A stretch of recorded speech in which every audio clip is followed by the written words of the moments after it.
السلام علیکم ورحمۃ اللہ وبرکاتہ۔ دوستو، آج کی اس ویڈیو کا موضوع ہے سب جھگڑے فساد زبان سے ہی ہوتے ہیں۔ سماعت فرمائیے۔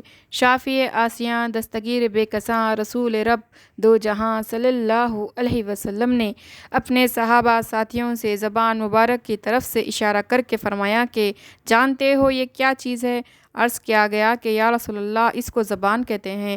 آپ صلی اللہ علیہ وسلم نے فرمایا کہ یہ الگ گوشت کا ٹکڑا ذرا سا ہے، اس کی حفاظت کرو۔ سب جھگڑے فساد اسی سے ہوتے ہیں۔ جو چپ رہا اس نے سب آفتوں سے نجات پائی۔ میرے عزیز دوستو، ضرورت پر بولا کرو۔ ایک پیر صاحب تھے، بڑے بزرگ تھے، وہ مرید کر لیا کرتے تھے، مگر پھر وہ چپ رہتے تھے، کسی سے بولتے بھی نہیں تھے۔ کسی نے حکیم علامت حضرت مولانا شاہ اشرف علی تھانوی رحمۃ اللہ علیہ سے یہ ذکر کر دیا کہ فلاں مولوی جی اپنے مریدوں سے بولتے نہیں۔ آپ نے فرمایا ان کو میرے پاس لے آؤ۔ ان کو لے آئے۔ آپ نے فرمایا کہ مرید کرنے سے کیا فائدہ جب مریدوں سے بولتے نہیں ہو؟ انہوں نے کہا کہ میں حدیث شریف پر عمل کرتا ہوں کہ جس نے زبان کو روک لیا وہ سب آفتوں سے بچ گیا۔ حکیم علامت شاہ اشرف علی رحمۃ اللہ علیہ تھانوی نے فرمایا کہ تم نے اس کا مطلب غلط سمجھا۔ اس کا مطلب یہ ہے کہ ناجائز جگہ پر مت بولو، جائز ضرورت پر بولو۔ مریدوں سے یا اور مسلمانوں سے نہ بولو گے تو تمہارے علم سے کیا فائدہ ہوگا؟ یہ ان کی حق تلفی سے ناجائز ہے۔ ان مولوی پیر جی نے توبہ کی اور کہا کہ حضرت، بے شک میں حدیث شریف کا مطلب نہیں سمجھا تھا، آپ نے مجھ کو سیدھے راستے پر لگا دیا۔ بس پھر مولوی جی نے خوب وعظ و نصیحت شروع کر دی، مریدوں کو اور بہت سے خدا کے بندوں کو نفع پہنچایا۔ حضرت عامر رضی اللہ تعالیٰ عنہ نے پوچھا، یا رسول اللہ صلی اللہ علیہ وسلم، نجات کی اور مصیبتوں سے بچنے کی کیا صورت ہے؟ آپ نے فرمایا، اپنی زبان کو روک لو، اپنے بس میں رکھو، پھر بہت سی مصیبتوں سے بچ جاؤ گے۔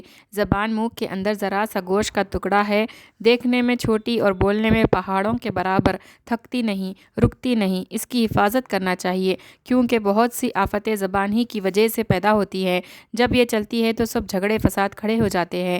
زبان کی حفاظت کا طریقہ بزرگان دین نے یہ بتلایا ہے کہ جس کام میں کوئی فائدہ نہ ہو مت بولو، ضرورت سے زیادہ نہ بولو، بیہودہ باتیں اور ناجائز باتیں مت کرو، بحث نہ کرو، لڑائی جھگڑا نہ کرو، گالیاں مت دو، ظلم اور زیادتی نہ کرو، ناچنا گانا، حد سے زیادہ ہنسی مذاق کرنا، کسی کی ہنسی اڑانا، بے عزتی کرنا، جھوٹ بولنا، جھوٹا وعدہ کرنا، غیبت اور چغل خوری یا کسی کو برا سمجھنا، کسی کو بہتان لگانا، ان سب خرابیوں کو چھوڑنا چاہیے۔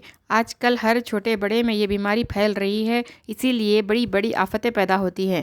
بس سوچ سمجھ کر بولو کہ میں جو کہتا ہوں اللہ و رسول کے خلاف تو نہیں، پھر زبان رک سکتی ہے، پھر انشاءاللہ تعالی امن سے رہو گے، نہ کسی سے دشمنی، نہ کوئی لڑائی فساد نہ ہوگا۔ مسلمان بھائیوں اور بہنوں، زبان کی حفاظت کرو۔ زبان ایسی چیز ہے کہ اس سے دنیا کے لڑائی جھگڑے فساد، قتل و غارت، لوٹ مار، گھروں میں، ملک میں، رشتہ داروں میں، میاں بیوی میں، بھائی بہنوں میں جھگڑے پیدا ہوتے ہیں۔ غیر سب برے کام اس زبان کی وجہ سے ہوتے ہیں، یہاں تک کہ دوزخ میں بھی لے جاتی ہیں اور جنت میں بھی لے جاتی ہیں۔ اس طرح کہ اللہ تعالیٰ کی یاد، کلمہ شریف پڑھنا، درود شریف پڑھنا، قرآن مجید پڑھنا، نمازیں پڑھنا اور دوسروں کو پڑھانا، دین کے مسئلے بتلانا، وعظ و نصیحت کرنا لاکھوں کروڑوں بلکہ بے شمار نیکیاں کمانے کا ذریعہ ہے۔ ان سب ثوابوں کا کام زبان کراتی ہے اور جنت جانے کا ذریعہ بن جاتی ہے، اور اسی زبان سے دشمنی، نا اتفاقی پیدا ہوتی ہیں جو دوزخ میں جانے کا ذریعہ بن جاتی ہیں، موت کو بھلا دیتی ہیں۔ اسی لیے رحمت عالم صلی اللہ علیہ وسلم نے فرمایا کہ تم موت کو بہت زیادہ یاد کرتے رہا کرو۔ اپنے مرنے کا خیال رکھنے سے دنیا کی سب لذتیں چھوٹ جاتی ہیں، اور مال و دولت، بادشاہت اور بڑائی وغیرہ ایک دن سب چھوٹ جاتی ہیں اور ہاتھ خالی جانا پڑتا ہے۔ میرے عزیز بھائیوں اور بہنوں، خوب یاد رکھو اور سمجھو کہ اللہ تعالیٰ کے احکام دو قسم کے ہیں، اختیاری اور غیر اختیاری۔ اختیاری وہ کام ہیں جن کو انسان کر سکتا ہے، اور یہ دو قسم کے ہیں، ایک وہ کام جن کے کرنے کا حکم ہے، دوسرے وہ کام جن کے کرنے کا حکم نہیں ہے۔ جن کے کرنے کا حکم ہے وہ سب اچھے کام ہیں اور اللہ تعالیٰ کی تابعداری ہے، اور جن کاموں سے منع کیا گیا ہے وہ سب برے کام ہیں، اور ان کے کرنے نہ کرنے کا انسان کو اختیار دیا گیا ہے۔ اسی اختیار کی وجہ سے انسان کو ثواب یا عذاب ملے گا، اور جن کاموں پر اختیار نہیں دیا گیا ان کو نہ کرے، اور اگر کرے تو بیکار ہوگا۔ حضرت علی رضی اللہ تعالیٰ عنہ سے کسی نے پوچھا کہ حضرت اختیاری اور غیر اختیاری مسئلے کو کس طرح سمجھے؟ آپ نے فرمایا کھڑا ہو، وہ کھڑا ہو گیا۔ آپ نے فرمایا پاؤں اٹھاؤ، اس نے اٹھا لیا۔ آپ نے فرمایا دوسرا بھی اٹھاؤ، وہ نہ اٹھا سکا۔ آپ نے فرمایا کہ اختیاری اور غیر اختیاری مسئلہ اسی طرح ہے کہ ایک پاؤں کا اٹھانا اختیار میں تھا، دوسرا پاؤں اٹھانے پر اختیار نہیں۔ بس اختیاری کاموں کو کرو اور غیر اختیاری کاموں کو چھوڑ دو۔ اختیاری کام جیسے وضو کرنا، نماز پڑھنا، روزے رکھنا، سب اچھے کام کرنا ہے۔ برے کاموں سے بچنا سب اختیاری کام ہے۔